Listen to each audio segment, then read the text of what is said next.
معاكم يا شباب وحلقه جديده ويلا فانتسي وتوقعات الجوله ال 19 من فانتسي البريمير ليج. حلقه النهارده بتتصور يوم السبت بعد ماتش ارسنال وبرايتون. هنتكلم بقى عنها شويه كلام جامد قوي، هنتكلم على ايه اللي حصل سريعا كده في الجوله ال 18 وملخص خفيف كده لطيف. بعد كده هنروح نتكلم طبعا على توقعات الجوله الجايه، وخصوصا ان احنا عندنا جوله جامده جدا وطبعا دبل جديد. هيكون دبل لفرقه تشيلسي وفرقه فولهام، هنتكلم فيه عن ابرز طبعا اللعيبه من الفرقتين، لان غالبا اكتر الناس عايزه تشتري لعيبه من الفرقتين دول. ففي حلقه النهارده هقول لك تجيب مين افضل لعيبه من الفرقتين دول. بس طبعا وكالعاده قبل ما نبتدي ما تستناش باللايك والسبسكرايب، ويلا بينا بقى نبتدي في حلقه النهارده.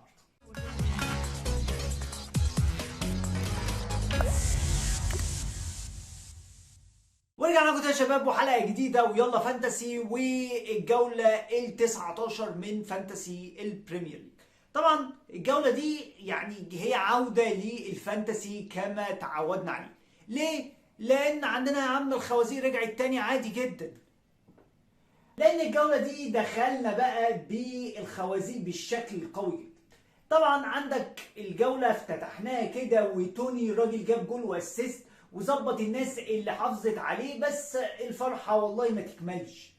توني اتصاب في اخر المباراه خالص، وشكل الاصابه دي يعني مش اصابه سهله. في ناس بتتكلم على صليبي، في ناس بتتكلم على كسر في الركبه، كل ده هنعرفه في المؤتمرات الصحفيه طبعا، بس بنسبه كبيره توني هيغيب عن الجوله الجايه. اما بقى فايس فعمل الواجب وزياده قوي صراحه مع ليفربول. الراجل مش جاب جون واحد في نفسه، ده جاب جولين في نفسه. وداروين نونيز اهو بدات الدنيا تندع معاه شويه، الراجل عمل اسيست. وهتتصدم يعني ان الجون بتاع فايس التاني من شيب عملها داروين نونيز، خبطت في العارضه عشان تخبط في طبعا فايس اللي ما كانش محظوظ قوي في المباراه دي، ويسجل في نفسه الجون التاني. عندك داروين نونيز لو كان مصحصح وفايق الراجل كان جاب هدفين وعمل اسيستين في المباراه دي. برضه ستيل داروين نونيز بيضيع فرص كتير. اما بقى صلاح ما كانش طبعا موفق، راجل بلانك، ولكن كان عنده فرص ان هو يقدر يسجل. بس خلينا نهايلايت حاجه مهمه جدا، ان دفاع ليفربول وحش جدا. لو فضلوا بالمعدلات دي اي فرقه تقدر ان هي تجيب جول في ليفربول بمنتهى السهوله. لو شفت جول ليستر سيتي هتفهم انا بقول لك ايه. طبعا الصدمه استمرت، والناس اللي اشترت روبرتسون الجوله دي راجل اتصاب وخرج من المباراه، عشان غالبا الراجل مش هيلحق الجوله الجايه لحد ما نشوف اصابته ان شاء الله هتبقى عامله ازاي. بس احنا اتصدمنا شويه ان احنا شفنا إيريك تين هاج طبعا مقعد راشفورد على الدكه. ولما اتسال على القصه دي الراجل قال ان ده يعني اجراء تأديب. بس تين هاج رجع ونزل راشفورد في الشوط الثاني عشان راشفورد يرجع ويسجل هدف الفوز لفرقته طبعا. وبالكلام على مانشستر يونايتد اللي بيقدم الى حد ما فورمه كويسه. وخلي بالك فاران جاب تاني كلين شيت له على التوالي، وده اللي اتكلمنا عليه طبعا في الحلقه اللي فاتت، انك انت تشتري حد من دفاع مانشستر يونايتد لان هو طبعا ديفرنشال ويعني هيجيبوا كلين شيتس في الفتره دي. اما بقى الموست ترانسفيرد ان وهو متروفيتش، الراجل لبس ال 700,000 اللي جابوه ويضيع ضربه جزاء في اخر مباراته ضد ساوثهامبتون عشان يعني يكون هو الاكبر خازوق في الجوله دي، والناس اللي راحت جابته اهو الراجل يعني ضيع ضربه جزاء وطلع صفر من المباراه. اما بقى الميرون والاول مره من 6 جولات الراجل يجيب بلانك بلاطه، ما عملش اي حاجه عشان نيوكاسل يخرج 0-0، ولكن احنا بنستمر طبعا على فورمه كلين شيت نيوكاسل الممتازه. وتريبير طبعا الراجل طلع ب8 نقط من المباراه دي، والناس اللي عامله دبل بقى من دفاع فرقه نيوكاسل الناس دي اتظبطت. بس ستيل خلي بالك تريبير ده ماست هاف في اي فرقه بتلعب فانتسي السنه. جوارديولا بقى ما رضاش ان تين هاج يعلي عليه ويقعد راشفورد، فقال لك انا كمان هقعد كانسيلو. ومش بس كده، ده ما اكتفاش بكده، ده هو قعد كانسيلو وفودن وما نزلش كانسيلو كالعاده. يعني العادي مثلا بتلاقي والله انا هنزل كانسيلو في اخر مثلا نص ساعه في الماتش، بس المره دي الكلام ده ما حصلش. كانسيلو ريح المباراه كلها، وسط يعني استغراب مني بصراحه. هل ده معناه ان انا هضطر ان انا ابيع كانسيلو عشان جوارديولا مش عايز يلعبه. بس صراحه دعوات مدربين الفانتسي ما سابتهوش، والفريق اتكعبل وتعادل مع فرقه ايفرتون 1-1 علشان يدي فرصه حلوه قوي لارسنال ان هو يتقدم يعني في الترتيب ويعمق الفرق بينهم ل7 نقط. وارسنال طبعا استفادوا بالقصه دي وجابوا انتصار ثمين جدا من ارض فرقه برايتون البيون بتألق طبعا الثلاثي اوديجارد وساكا ومارتينيلي. وكالعاده طبعا الناس اللي قالت بقى خلاص والله انا عندي وايت وزينشينكو والناس دي خلاص، الناس طلعت في الدقيقه 60 بالظبط وامنت الكلين شيت. لا يا حبيبي، لا يا بابا، الدقيقه 59 و45 ثانيه، ال 15 ثانيه دول حرموا مدربين كتير قوي من الكلين شيتس بتاعت بين وايت طبعا وزينشينكو للناس اللي جايبه اللعيبه دي. ويعني برايتون البيون دخل بقى في الماتش شويه وعمل شويه اثاره كده ويسجل له هدفين علشان يضيع الكلين شيت على الناس اللي عندها صليبه وعندها لينو وعندها جابرييل وكل الناس دي. فبالبلدي كده مفيش حد احسن من حد. ده كان ملخص سريع كده للي حصل في الجوله 18. وخلي بالك لسه في ماتشين بكره، تشيلسي هيلعب بكره وتوتنهام طبعا هيلعب بكره. ما تسرعش في تبديلاتك قبل الجوله ما تخلص، فخليك مهتم كده عشان وارد يحصل اصابات وايقافات في الفتره دي من الموسم. خلينا بقى نمسك الفرقتين اللي عندهم دبل الجوله دي. والله انت عندك تشيلسي دبل جيم ويك وفولهام عندهم دبل جيم ويك. وبصراحه الفرقتين الى حد ما مشجعين والله انك انت تشتري منهم لعيبه. ممكن تفكر من تشيلسي عندك طبعا كيبا. اي نعم الماتشين بتوع تشيلسي مش احسن حاجه، انت بتتكلم ان تشيلسي عندهم مانشستر سيتي وعندهم طبعا فولهام، فيهم ماتش ممكن يطلعوا بكلين شيت ضد فولهام، رغم ان الموضوع ده خلي بالك صعب شويه لان فولهام اخر ماتشين لعبوهم سجلوا والفرقه الى حد ما بتمر بفورمه كويسه. لا، فرقه فولهام بتكسب وبتكسب باداء كويس. فانا مش برشح لك قوي انك انت تشتري من فرقه تشيلسي اسيتس دفاعيه بالذات للجوله الدبل.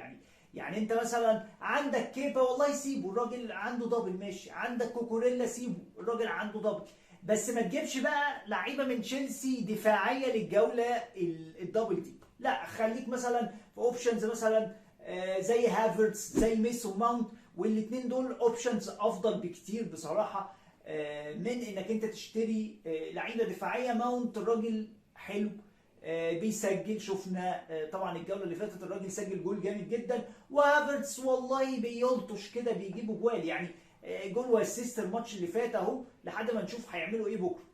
فالاثنين دول اوبشنز افضل انك انت تراهن عليهم. اما طبعا من فولهام ما عندكش صراحه غير الراجل اندرياس، وغالبا ده عندك وميتروفيتش. اعتمادك على دفاع فرقه فولهام مش هيكون افضل حاجه. انا مش برشح انك انت تشتري حد من دفاع فولهام. فانت عندك الاربع لعيبه اللي احنا اتكلمنا عليهم دول هم افضل اوبشنز وسيفست اوبشنز انك انت تفكر فيهم للجوله الجايه. طبعا طالما انت عندك دبل اكيد تبديلك عايز انك انت توديه للعيبه مثلا هتلعب دبل. اما بقى لو انت مش عايز تشتري لعيبه من اللي هيلعبوا دبل، عندك يا عم فاران، الراجل جايب 2 كلين شيتس في اخر ماتشين، وعندهم ماتش حلو قوي ضد بورنموث اللي هم فقراء جدا جدا جدا هجوميا. فالراجل ده يظل اوبشن عالي واحتماليه كلين شيت عاليه قوي لفاران الماتش الجاي. وخصوصا كمان ان دخيا، يعني لو اتفرجت على الماتش هتلاقي دخيا عامل 2 سيفز مالهمش حل، كانوا ممكن يخسروا مانشستر يونايتد الجيم. فدخيا فايق ودفاع مانشستر يونايتد اهو بيجيب كلين شيت، ليه لا ما تروحش تشتري فاران. بالنسبه بقى لخط النص عندك اوديجارد ب6.5، وهو اكتر لاعب مسجل اهداف في ارسنال هذا الموسم، والراجل يمكن يكون ارخص واحد من الثلاثه اوبشنز، ساكا ومارتينيلي او اوديجارد هيكون ارخص واحد اللي هو ب6.5. اوبشن جامد، جاب جول واسيست طبعا الماتش اللي فات وخد ال3 البونص. فخليك مع اوديجارد، ليه لا؟ هيكون ديفرنشال معاك. وخلي بالك اوديجارد يمكن الاونر شيب بتاعته 20%، مقارنه مثلا بلعيبه زي ساكا ومارتينيلي، الاثنين دول يمكن اونر شيب تعدي ال 40%. اما تاني اوبشن وهو كيفن دي بروين. هتقول لي والله مانشستر سيتي ده عندهم يا عم تشيلسي، ولكن تشيلسي اللي يتفرج على دفاعهم الفتره دي هيلاحظ ان دفاعهم ملط حرفيا. فكيفن دي بروين متوقع ان هو يعمل اي حاجه في الفتره دي، رغم ان هو من ساعه عوده طبعا البريمير ليج وهو الراجل جاب 2 بلانك، بس ممكن وارد جدا يرجع في الماتش. عندك برضو برونو فرنانديز، والله الراجل جاب اسيست الماتش اللي فات، يمكن هو سعره غالي شويه. لو انت ما عندكش راشفورد وعايز اوبشن متميز شويه ممكن تروح لبرونو فرنانديز اللي عندهم ماتش حلو الماتش الجاي. زي ما اتكلمنا هيلعبوا فرقه بورنموث، وليه لا الراجل ده يجيب جول واسيست. اما الاوبشن الاخير في حلقه النهارده يمكن هو اوبشن بره الصندوق شويه، عايز حد كده ايه ريسك تيكر كده، عايز يتميز، وهو الراجل رودريجو. رودريجو طبعا هو خط نص في اللعبه، ولكن هو سترايكر صريح وبيشوط ضربات الجزاء لفرقه ليدز يونايتد اللي عندهم 4 ماتشات كويسه جدا الفتره الجايه. فلو انت رحت جبت رودريجو ورودريجو سجل هيفرق معاك، ومش هيفرق مع حد تاني غيرك في اللعبه. اما بقى لو انت عندك توني وبتدور على اوبشن بره متروفيتش وعايز تجيب حد، برشح لك الراجل نيكيتيا. نيكيتيا لعب الماتشين اللي فاتوا مع ارسنال وسجل في الماتشين، واللاعب يعني تقريبا بنفس الفئه السعريه، ممكن يكون اوبشن تعوض بيه غياب توني اللي متوقع ان هو يطول شويه، وخصوصا ان الفتره دي المهاجمين في اللعبه شحين. يعني احنا بنتكلم على هم كام اسم مثلا، هم متروفيتش وتوني ومثلا هالاند وهاري كين، هم دول بس ايه المهاجمين تقريبا اللي موجودين في اللعبه. ممكن نيكيتيا يطرح اسمه بقوه في الفتره دي رغم ماتشات صعبه شويه لارسنال الفتره الجايه، ولكن نيكيتيا انفورم والفريق ان جنرال يعني انفورم. بالنسبه بقى لخيارات الكابتنه، عندك انك انت تكابتن طبعا هالاند في الجوله الجايه، رغم ان مثلا مانشستر سيتي ما عندهمش دبل، ولكن دايما هالاند السيفست اوبشن واكتر لاعب بيتكابتن واكتر لاعب بيسجل وكل الحاجات الحلوه دي. يعني انا شايف ان احنا ممكن نلغي فقره الكابتنه بسبب موضوع هالاند ده. ممكن برضو صلاح وداروين نونيز. لو انت عايز تكابتن حد بقى من الناس اللي عندها دبل ممكن تروح تكابتن حد زي ميسون ماونت او متروفيتش، كمان اللاعبين الاثنين اللي عندهم دبل جيم ويك، ولكن هيظل برضو رغم ان عندك فرق هتلعب دبل الناس غالبا هتروح تكابتن هالاند برضو، مفيش فايده للجوله دي. كانت حلقتنا ويلا فانتسي وتوقعات الجوله 19 من فانتسي ال. خلي بالك الديدلاين هيبقى يوم 2/1 اللي هو وقت نزول الحلقه هيكون بكره، فما تسرحش في التبديلات.